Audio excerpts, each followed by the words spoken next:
Qabağa görürsünüz bu öküzləri. Bu öküzlər bildiyiniz kimi Danimarkanın şəhərindədir. Danimarkanın paytaxtı olan şəhərdə qurulub. Bunların mənası odur ki, İsveç krallığı Danimarkaya o vaxtda necə deyirlər, hücum edərkən Danimarkalı bir gənc bax gördüyünüz kimi bir dənə oranı görsət öküzlər görsət. Bir gənc burada Danimarkada öz necə deyirlər şahın İsveç şahının oğlanların öküzə döndürərək bu bir necə deyirlər nağıl obrazdır. Döndürərək və öz Danimarka ölkəsini qurmuşdur. Bu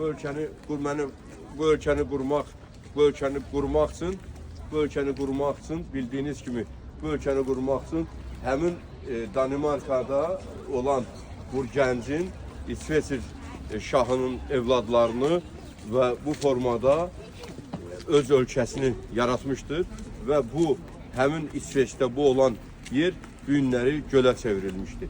Bax görürsünüz, bu da bir bildiyiniz kimi Danimarka əfsanəsidir və Danimarka ölkələrinin qurulma əfsanəsidir. Belə əfsanələr həddindən artıq bu Avropa ölkələrində çoxdur.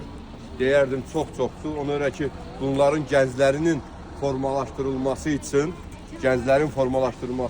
belə əfsanələrdən çox istifadə edirlər ki, qəhrəmanları çoxalsın, qəhrəmanlar artsın, inkişaf etsin və həyat necə bizdə Mübariz İbrahimov, Həzə Aslanov və digər Pəncəli və digər qəhrəmanlar haqqında yaradılmış obrazlar, bunlarda isə bu obrazları nağıl formasında yaradaraq digər ölkəyə öz gücünü göstərərək digər ölkənin şahının evladlarından öküz kimi istifadə edib öz Danimarka ölkəsini, şəhərini, Danimarkanın şəhəri paytaxtını qurmuşdu. Ancaq bu da İsveçrədə həmin yer quyu olaraq göstərilir. İndi bax gözəlliyə, bax gözəlliyə bax. Bax, bura haradır? Bura bildiyiniz kimi Danimarkadır və Danimarka çox gözəl bir şəhərdir. Bax orada bax. Danimarka çox bir gözəl, bura maraqlı bir bölgəsi var buranın və buranı gəzmək bir insan kimi, bir Azərbaycan vətəndaşı kimi, biz Türk övladı kimi bunları gəzib və öz tariximizi gücləndirmək, öz tariximizə böyük önəm vermək, öz tariximizdə bu qəhrəmanları ola-ola onları canlandırmaq bizim üçün mütləqdir.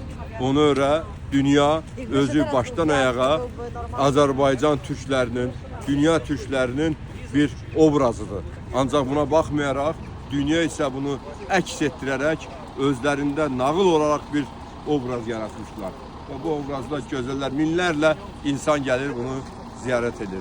Sağ olun.